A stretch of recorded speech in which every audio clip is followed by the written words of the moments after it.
Hello and welcome to the foothills of North Carolina on the shores of the mighty Yadkin River. This is Michael Annis, Mrs. SRH, and Buddy, our moderator. And you're watching the celebration Q&A for the 400th episode of the Space Rocket History Podcast. In case you are new, the Space Rocket History Podcast covers the history of space exploration in a timeline format. In other words, we try to cover the history in order on a year-by-year basis. We're currently in 1973, and I'm covering Skylab. We've been doing this for almost 10 years. The podcast is a commercial-free and completely listener-funded. The homepage is located at spacerockethistory.com. All my links are under the Channel About tab and in the description of this video. All episodes can be found at the homepage, or you can listen on your favorite podcatcher such as iTunes, Google Podcast, etc. Search for Space Rocket History or Space Rocket History Archive. Well, most of you who have listened to the podcast before know what we're going to do first, and it will not surprise you. When we have momentous occasions, such as the release of the 400th episode, we celebrate with the Tang ceremony. I decided to do this first so you could enjoy your Tang while you watch the Q&A. Okay, now is the time. This will be the first time we've ever videoed the Tang ceremony. So you're witnessing history here. Okay, now is the time to get your Tang. If you are listening to the recorded version of this video, just press pause and we will wait for you. Okay, everyone has their Tang. Let's begin. Mrs. SRH very thoughtfully provided the Tang. Now, if you'd like to unload that tray, I'll hold it. We've got water that's already been poured. And we've got Tang and a scoops. And it is served on our genuine NASA tray. This came from the cafeteria of the Manned Space Center. John Lewis gave this to me, and I am very proud of it. These marks up here are actual cigarette marks from Gene Kranz, or someone close to him. This is a historical tray that they used during the time of Apollo, and I love it. All right, Tang ceremony. First of all, we will open the Tang.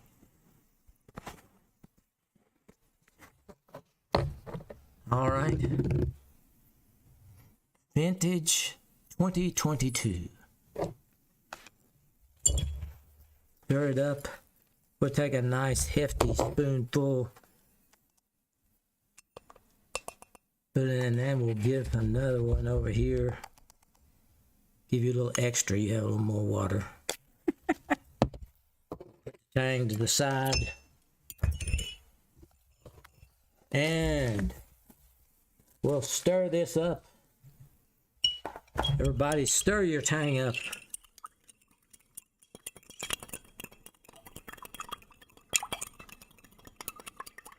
Make sure you get it stirred well because it doesn't taste so good if you don't. You don't want gritty Tang. All right.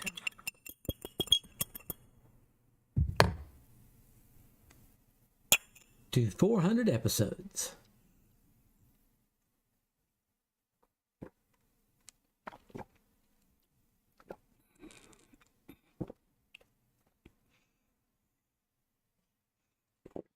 I don't think that got stirred all the way. Uh-oh. Refreshing.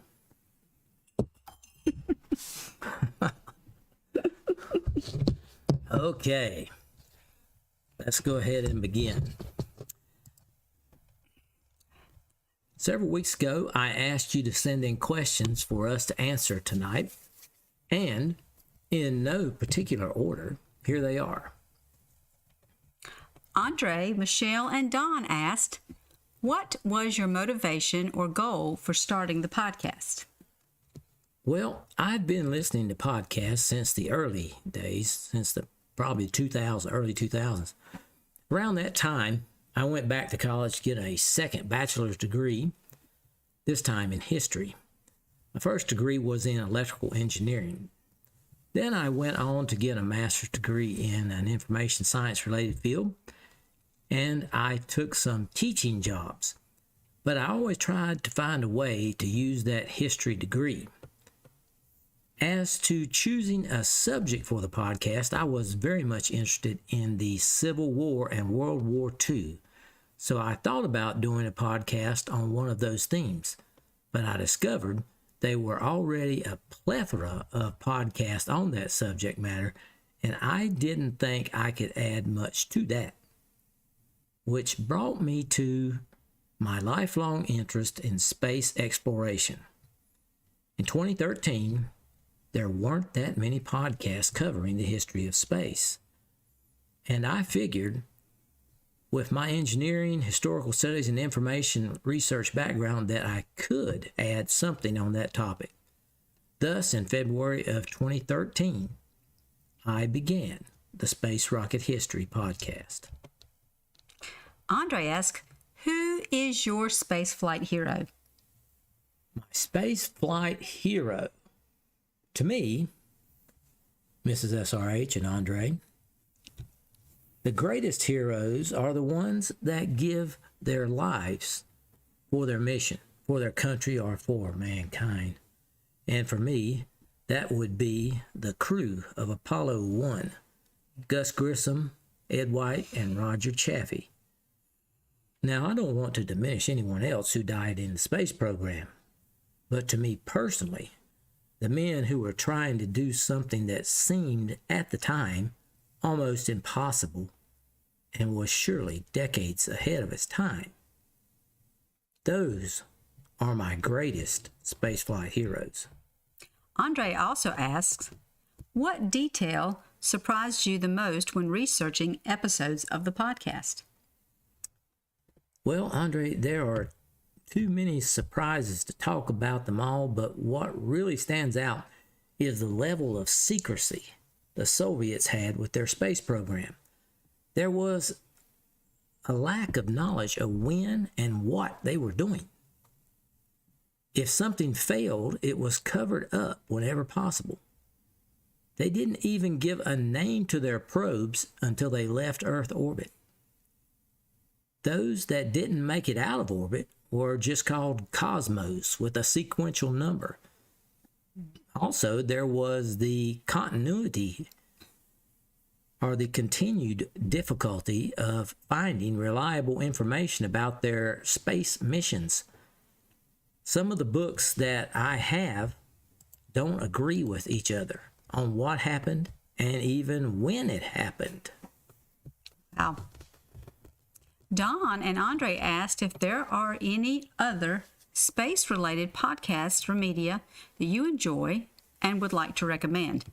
Andre would invite everyone to give Astronomy Cast a listen for the science, Main Engine Cutoff for the space news, and Off Nominal for nerdy space and rocket fun. Well, Don and Andre, I like Houston, We Have a Podcast. And I like the Air and Space. That's from the National Air and Space Museum. Oh, gosh. Isn't that a fantastic museum? It is fantastic. I love it. It took us days to go through that, and I'm ready to go back.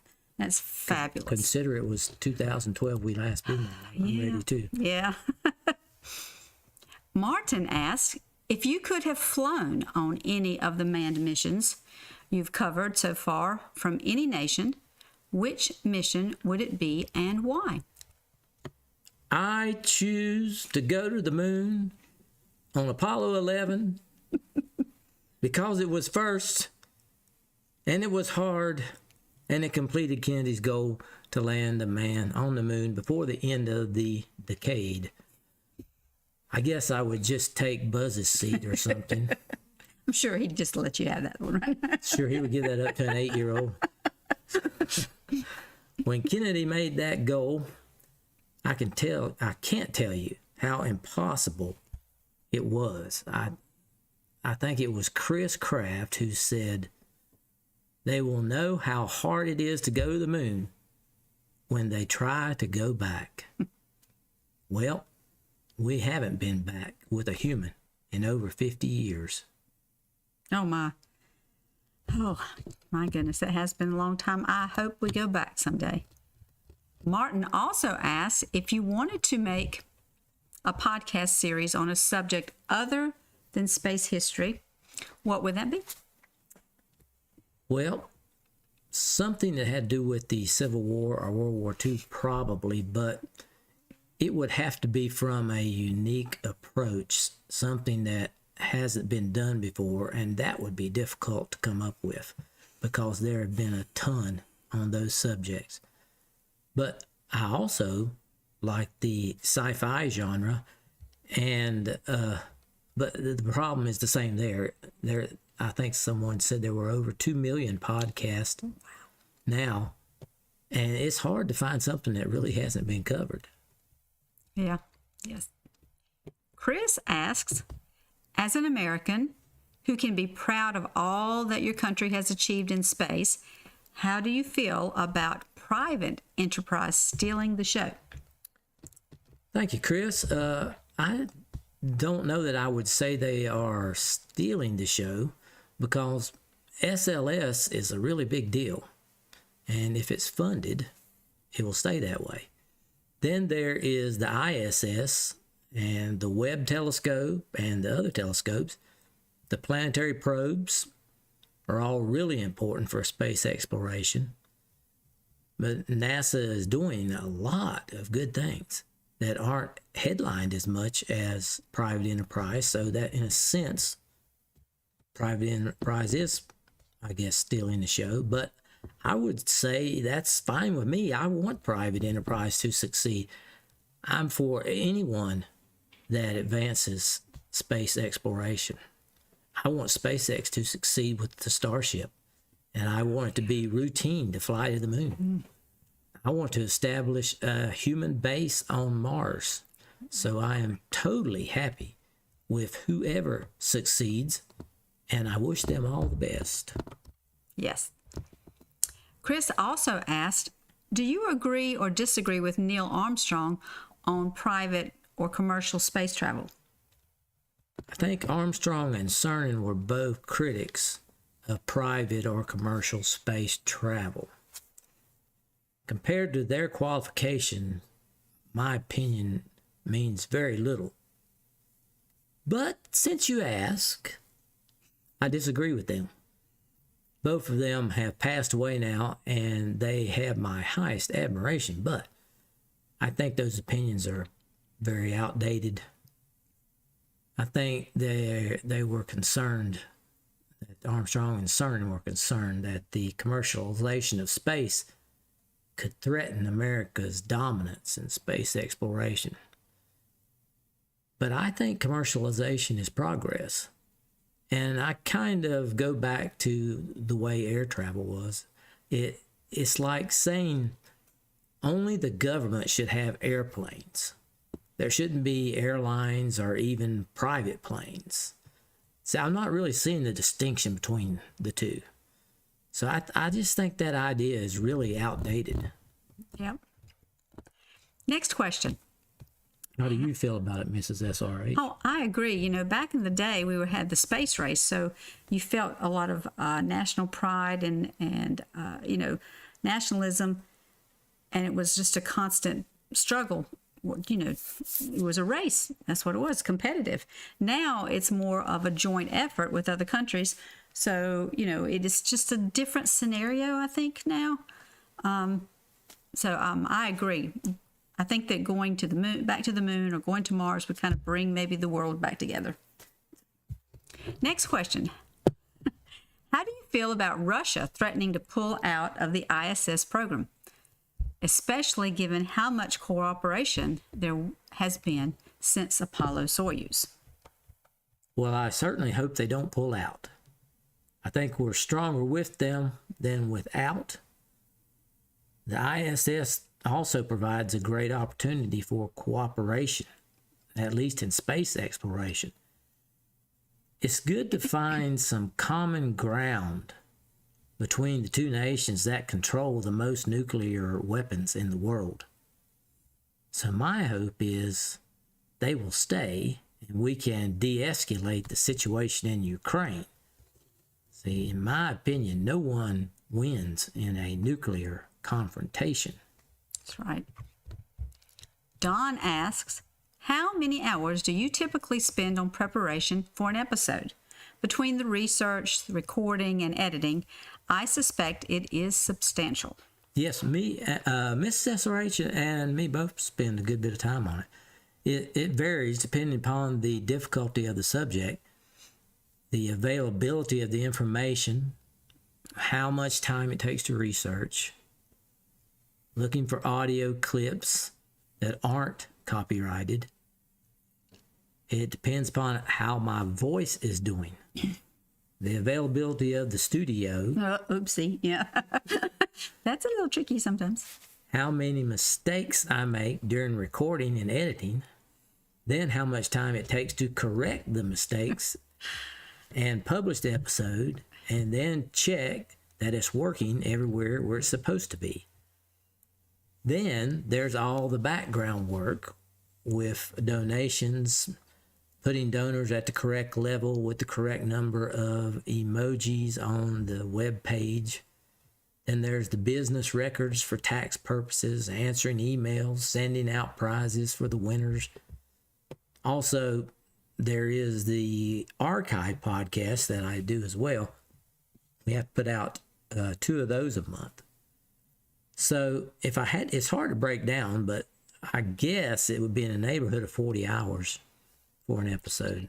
Yeah, give or take, yeah. It takes a couple days to record some episodes, many of the episodes it does.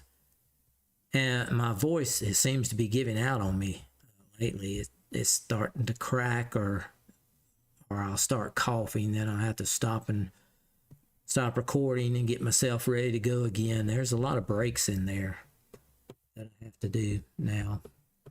Yeah, you do. It still turns out great, but you put in a huge amount of work. Well, thank you, dear. Don also asked, do you have set work hours for the podcast, or do you work on it as time allows? I definitely have days that I commit to the podcast, but there's usually something that needs to be done every day. I do interrupt him with things that have to be done, or my honey-do list. No, I was talking about podcast things. Well, that's true. Yes. He's very dedicated to it, though, and he does try to. Oh, and she helps me out. out. Miss SRH helps out immensely. Well, thank you. Next question. When you were teaching, did you use space history in any of your lessons, or is space a personal interest only? Well, unfortunately, I did not have the opportunity to cover space history. I wish I could have, but I was not a history teacher. So space history is a personal interest only. When I taught 6th grade, I was able, in the North Carolina curriculum, space is part of the science curriculum. So I was lucky enough to teach a small unit on space, and boy, the kids just eat it up. They love it. Would you say that they're not getting enough of space history? No, there's not enough time in there for it. There's so many offshoots of space and things that space travel is related to or needs, and I would say that like the STEM classes and that type of exposure for the kids is great help towards that, because then they have to apply that math with their science and maybe even coding and robotics. There's so many opportunities out there for them, but it is really difficult in the short amount of time teachers have to be able to expand that from the space, because you almost could do all these spinoffs. But we just don't seem to have the time to really be able to get into it. Sometimes I would have students that did a science fair project related to space travel, whether it was on the rocket design or food or spacesuits and that kind of thing. And, I just tried to encourage them to keep moving forward with that. And even the ones that were interested in robotics, because you know how valuable that is. I think that I think that a lot of times the world forgets how much we have benefited from space exploration and space travel. There's so many things that we enjoy without even thinking about it in the home or out, and don't realize that it came as an offshoot of space travel and space exploration.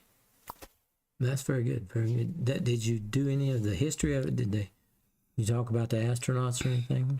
Not very much. It was just just touched on it. Yeah. It was more on, the makeup of the galaxy and that kind of thing. I see. So, as far as the history part, there was not that much.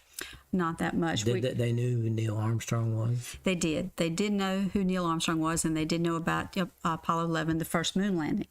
At the time that I taught it,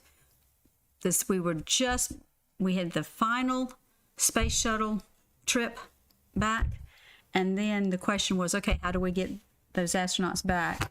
And of course, then there was the Soyuz, using the Soyuz going back and forth to the space station. So that brought on a lot of questions, and we were able to debate a lot on that. But that's about as far as we got. Okay, that's good. I went a little off on that one, but I appreciate it. Sorry about that. No problem. No, I appreciate it. Next question. Do you know where most of your listeners hear about your podcast? I actually cannot recall how I ran into the podcast, but I believe my first episodes were around the time of the early Russian efforts of manned spaceflight. I have since gone back and caught up on all episodes before then. For a long time, my morning and evening commute was all SRH. As it should be. I believe most listeners hear about the podcast by search engine or searching on iTunes. I think I get some through Facebook and Twitter as well. My Twitter account was attacked, and then we had to restart. I lost a bunch of... You can follow me on Twitter at Space Rocket Hist, if you want to do that. That was a little crazy, wasn't it? That was crazy when I got locked out of Twitter. Oh, goodness. It's back, but we don't have all those followers back yet. All right, next question. You have said that you had a nice visit at the Kennedy Space Center. Oh, man, yeah. Have you visited any other NASA sites? Are there any NASA-related sites or exhibits that are on your bucket list? We had a great time. Mrs. SRH was with me, and we did the behind-the-scenes visit at Kennedy Space Center where only the senators get to go. And it was one of the best days of my life. I got to see everything that I wanted, and it was guided by the third highest person in the chain of command at the Kennedy Space Center. And he was a super nice guy. His name was Kelvin. Yeah. Super nice guy, and he did a great job taking us around. He did. The only thing I wish that we'd done that I forgot was to see if he would take us to the very top of the vehicle assembly building. Yeah. To stand up there. But we were inside of it looking up, and it was just amazing. Yes, we were inside of it looking up, and did we get off the ground floor, or were we on the ground? I don't think we did get off the ground floor. Okay. I think we were just down on the ground floor looking up at all the stages. But okay. Houston was superb because John Lewis took us on a tour of everything that was available for 2 days. He spent 2 days with us. That was amazing and wonderful. I totally enjoyed that. We enjoyed that. The one place I didn't get to see was the inside of the old control room because they were working on it. They were refitting it for the big anniversary.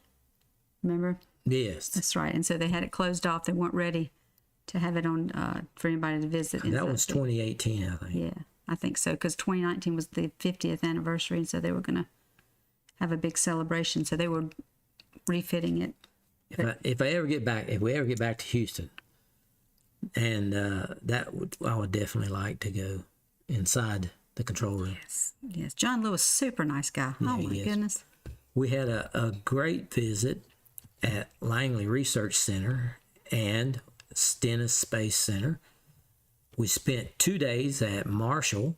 Oh, that was great. That was when it snowed and got so cold, and we were in the camper. There was a campground right next to the Space Center there. You could practically walk over from it. Mm-hmm. And you could, do you remember when we looked out the window, because they would take the kids from space camp there and they would launch rockets, and then so many of the trees had parachutes still stuck in them. from the model rockets.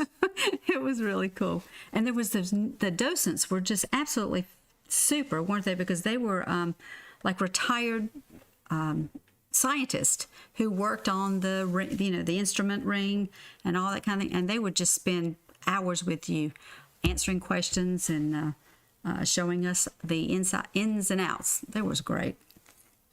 And we visited Wallops, where they conduct some launches there. It was pretty small. We didn't take long to see that. Now, I would like to visit JPL, the California Science Center, Ames Research Center, Edwards Air Force Base, the Glenn Research Center. And I've been offered a tour of SpaceX if we ever get into California, but Yeah. I don't know if that'll ever happen. Let's hope so. Yeah. Next question. Are you part of any science or space-related podcaster groups? Or are there any support groups for like-minded podcasters? I don't know that we have a space podcasters group available. Not that I know of, not specifically for podcasters, I don't think. I am a member of the History Podcasters group. Lucas asks, how different is the podcast now compared to how you imagined it would be as you started making episode 1? Like the topics covered, production, that sort of thing. Believe it or not, I didn't think the podcast would take this long to do. I expected 2 or 3 years at most, then I would have it covered. Boy, was I wrong. To start out, I was not planning to be so detailed. I figured maybe each Apollo mission would take an episode. You know how many they took. Oh, mercy. Yeah, that was a lot. Then I kept finding things that I felt I needed to cover, and it was fun and interesting. And I also had no idea how much time the production and how many technical problems and how much time the business end would take. Doing the episodes weekly after many years finally caught up with me, and I was just about ready to end the podcast. But nobody wanted me to do that, and so instead I chose to slow down the episodes, and I just do longer episodes on a fortnightly basis, once every 2 weeks. And that release format has helped quite a bit. Yes, that has helped. Thomas asks, who was or is the most interesting to you personally, non-astronaut person you ever did a biography episode about? Well, let's see. Not an astronaut, huh? That makes it harder. But, immediately Von Braun comes to mind. He's a strong contender. But if I think it would be a close tie between Chris Kraft and Sergei Korolev, chief designer, Sergei Korolev.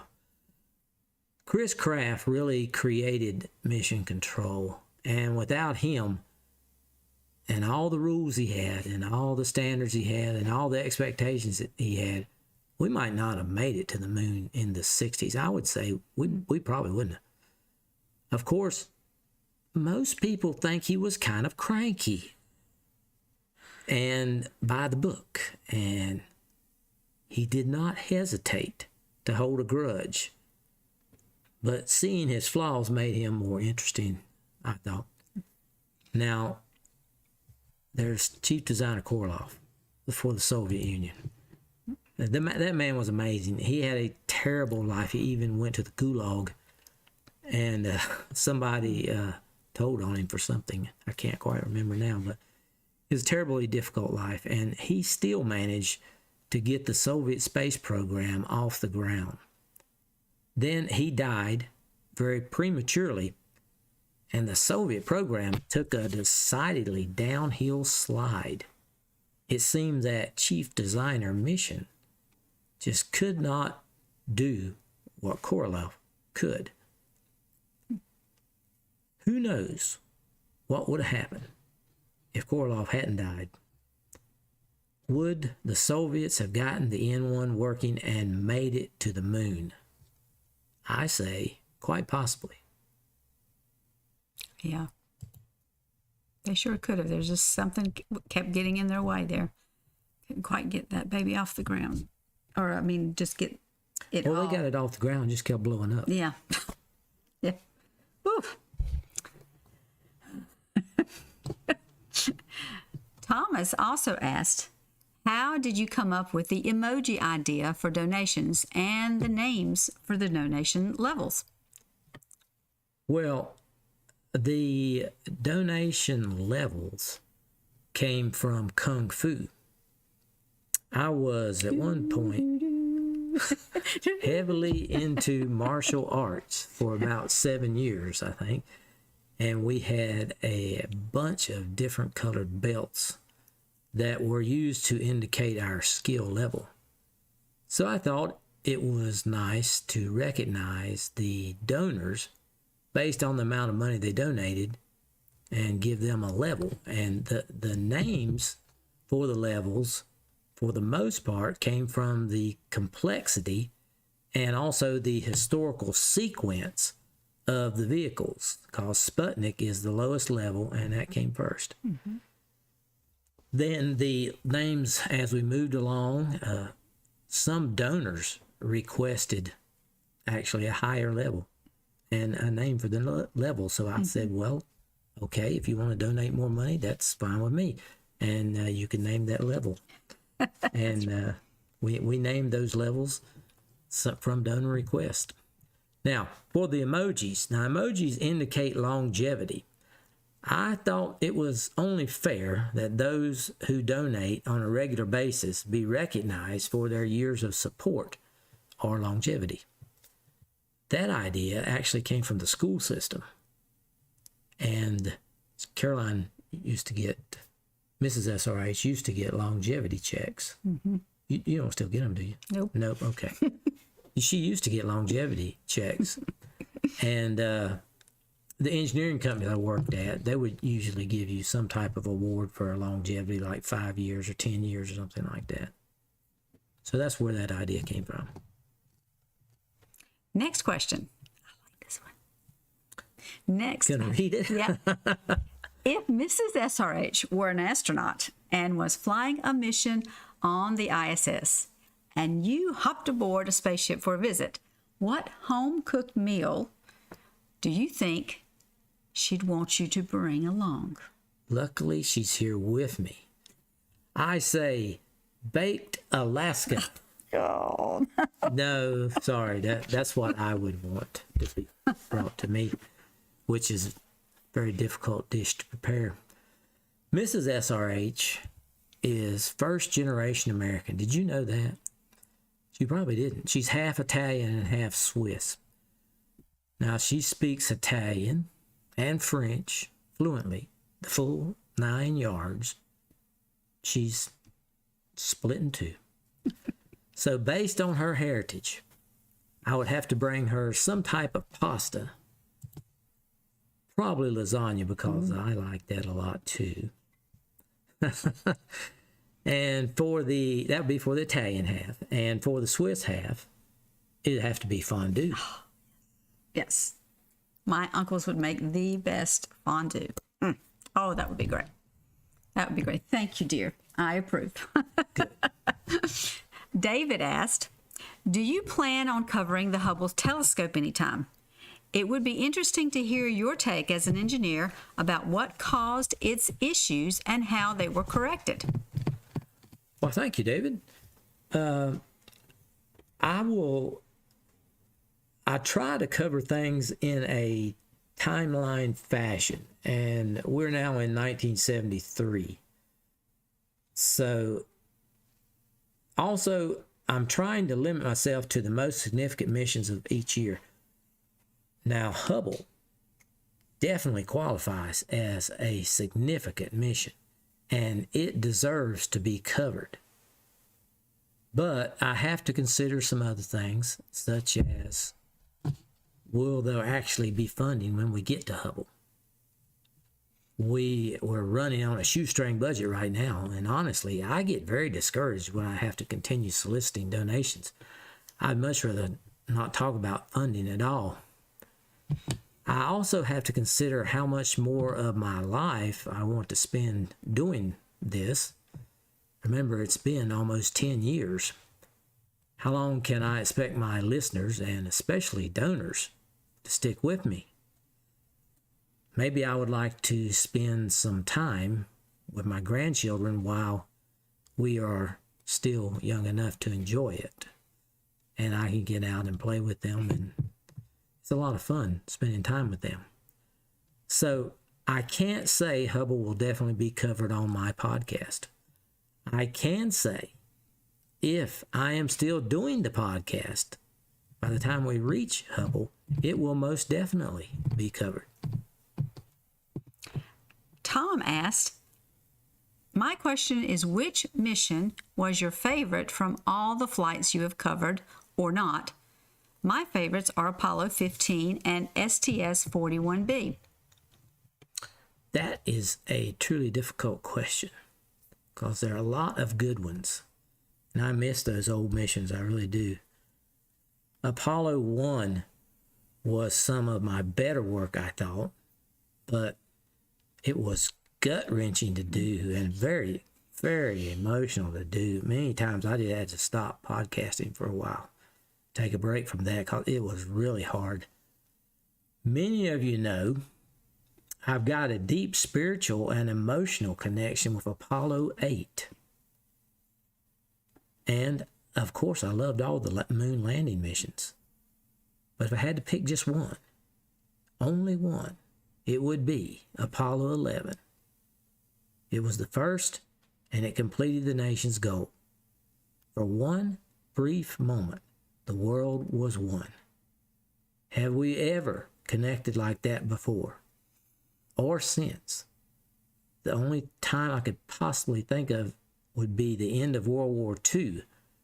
But I don't know what that was like. I didn't experience that. I wasn't born, so for me, Apollo 11. Ron asked, when you run a podcast which takes donations to support the show, are there income tax requirements? Do you have to track expenses to offset donations?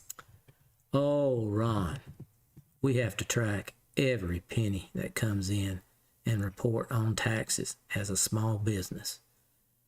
We also do our best to track every expense because that is taken off our income.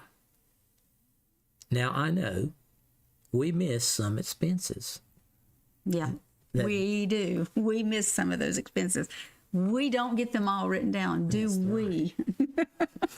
No, we don't. Sometimes we buy stuff at Amazon or get it off Kindle. Yeah. And that gets lost. And the receipt gets lost, doesn't it? Yes. Yes. Buddy asks, if you were starting the podcast over today, would you do anything different? Well, I would have spent more time on the early years before 1950. When I look back, I feel like I kind of rushed through that. There could have been some more details I would have liked to have put in there that I didn't get it worked in. And believe it or not, I need to work on my accent some more. And my pronunciation is pretty poor as well. You know, to myself, we're Southern and we're told we have an accent, but we don't believe it. We sound normal. That has been the hardest part, hasn't it? Because some of us, some really call us out on that too. Yes, yes, we got the Southern accent. Yep. Yes. Yep. So I would try to work on that. That is tough.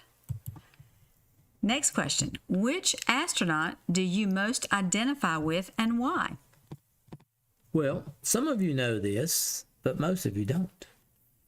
I am short in stature, so I tend to identify with those like me that overcame this little problem, like Gus Grissom and Pete Conrad. I think you've done a great job. Thank you, dear. Next question. Who do you think will reach Mars first with a crewed mission, NASA or a private firm? Well, SpaceX had a goal of sending humans to Mars by 2024, while NASA is not expected to send humans until the 2030s. I have serious doubts SpaceX can make it by 2024. So I checked the odds. According to the bookies, I didn't even know you could bet on this, SpaceX has a 77% chance of sending humans to Mars by 2025.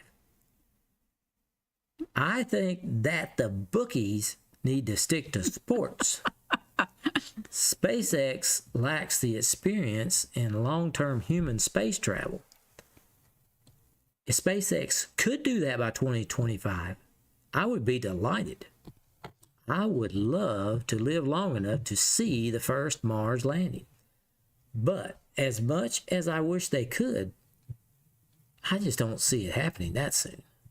Elon is known to be a bit optimistic on his estimates.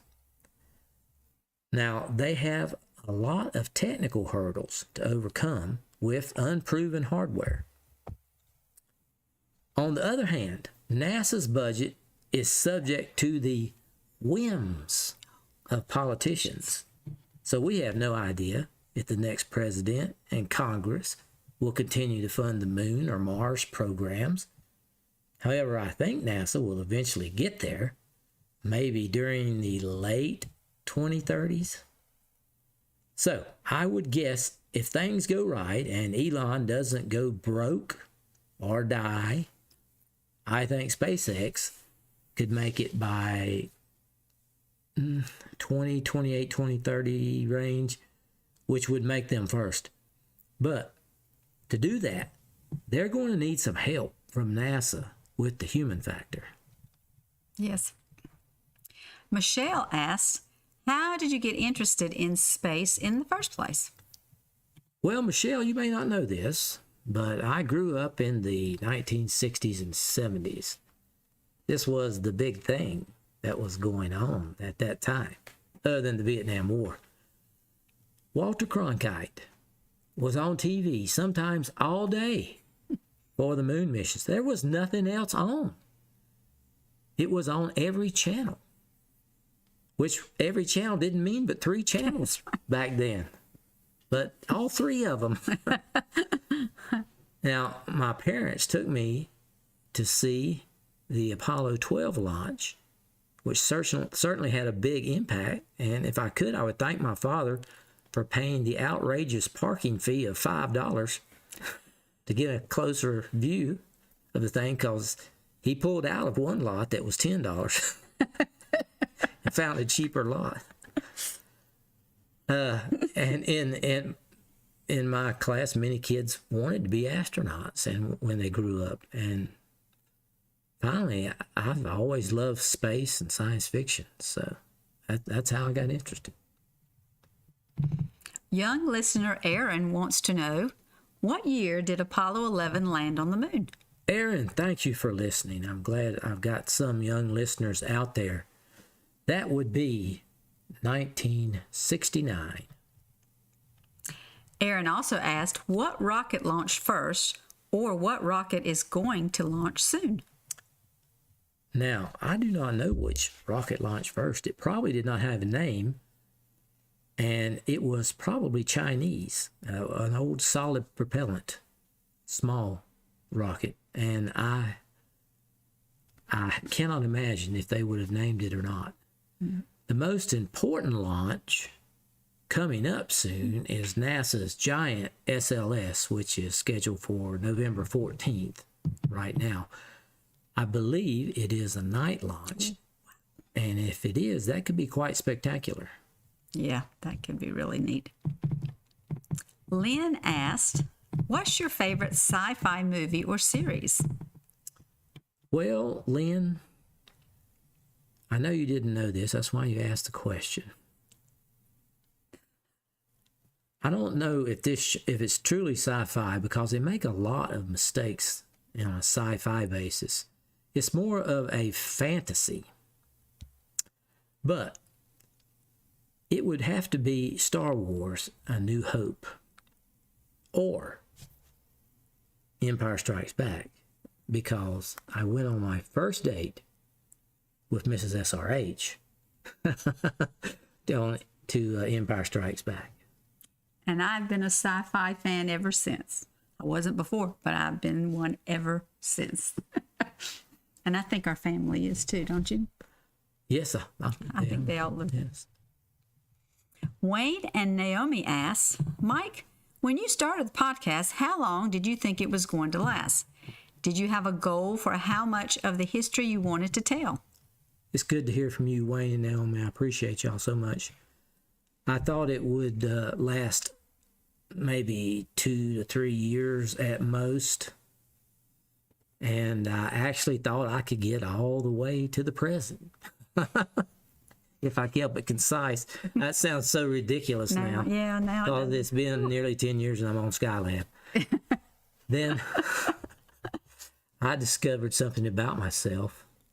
I am not a concise person. I am more thorough and detailed, not concise. I guess that comes with engineering. Yeah, we blame it on engineering. Yeah, it really is engineering. Ken asked, I seem to recall you talking about doing some model rockets with the grandchildren. Is model rocketry something that is a continuing hobby, or was this a limited time thing? I've been interested in model rocketry since the 7th grade. I used to build the rocket kits from STs and Centauri, joined the club, and bought a t-shirt.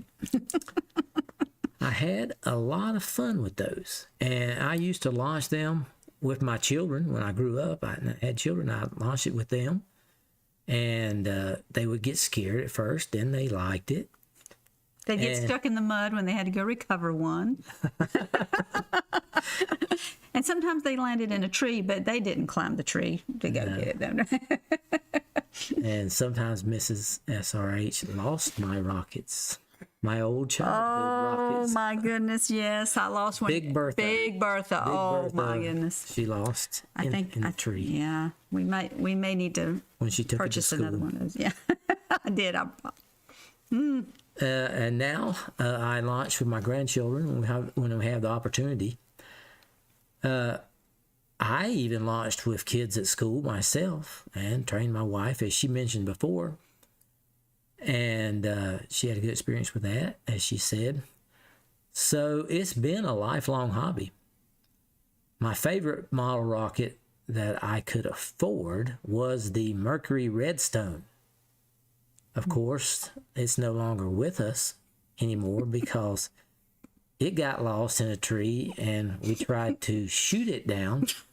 Actually, a stranger with a .22 that he was out shooting decided he'd help us get that rocket down out of the tree. And he shot holes in the capsule, which was plastic. Anyway, it didn't work. So I always did want the Saturn V, but when I was a kid, I wanted that Saturn V. Give me that Saturn V, but it was skill level 5 on the STs. And I said, I don't know if I can do skill level 5, but I wanted a Saturn V, but it was like $50. And that was $50 when $50, the equivalent now may be $500. But that was, way too expensive. My dad wasn't going to buy me that thing. Not that he was cheap, but, I wouldn't have bought my kids that if it was $500 either. That's right. Oh, and by the way, let me thank Marco. Marco bought me the Saturn 1B kit from STs that launched the astronauts to the Skylab. That was super nice, Marco. I Yes. appreciate that. Thank you so much. That is great. That's great. Yes, we used to launch them at school, and my kids would even get their parents to come help them put the rockets together, and then we'd have this huge launch day, and the whole school would come out and watch the rockets launch, and it was fabulous. It was pretty cool. Pretty cool. Yep. All right. Next question. Let's see. If you are continuing to launch rockets, have you considered attempting to go for level 1 or higher, or the higher certification? That's the high-powered rocketry certification level. You know, I have never gotten into the high-powered stuff. I guess the cost and the time are holding me back. I'm sure I would enjoy it. But with spending so much money on the farm and the house and the stock market crashing, I just can't afford to get into that right now. But it would be fun, and maybe if the market comes back, maybe I can get into that. That would be a lot of fun. That would be. Okay, that is it for the questions that you emailed in. If I somehow missed your question, I know some questions were duplicated and I combined them, but if I missed your question, just let me know and I'll try to answer it on the podcast. Now, let's see if we have, do we have time to take any chat questions here? We've been on 52 minutes. Alan Jensen from the chat asked, who should play you and Mrs. SRH when Hollywood makes a blockbuster hit about the SRH podcast? Well, Chat has suggested Julia Roberts and Bruce Willis. I think definitely Bruce Willis for you. Definitely. Oh, I don't think I'm pretty enough for Julia Roberts, but I think goodness. you're plenty pretty enough. Bruce Willis, definitely. That, you know, that people have mentioned the Bruce Willis thing. I guess it's called the bald head, but they have mentioned that to me before. For years, they've said that. But who should play you? And Mrs. SRH will be played by Renee Russo. not Renee Russo. No, I think it would be who's that real pretty one there? I can't remember her name. Some real pretty one. I have trouble remembering celebrities. It's not Jennifer. Aniston. No, it's I'm not her. pretty sure. No, No, you're as pretty as Jennifer, but not. Yeah. Anyway, who would play me, Mrs. That'd be Bruce Willis. Yes. Thank you very much. All right, Steve Lee asks, if Starship gets up and running soonish, would you ride it to the moon if given a ticket? If given a ticket, would I go to the moon on Starship? Yes, I would. I would probably vomit, but I would do it. Maybe they could give him a patch or something, some medicine, so he would. But he would. Now, it would not be the first trip. I'm not taking the first trip. But once it's proven, yes. Alan Jensen asks, who's the most likable or funniest of the Apollo astronauts, in your opinion? His vote is Charlie Duke. Oh, yes. I love Charlie. Charlie Duke I met, and we met him in Oklahoma. Got to shake hands with him, bought his book. He's autographed it for me. I love Charlie Duke. He's really good. Pete Conrad. Pete Conrad seemed to be funny. Pete Conrad is. I think Gus had his own sense of humor.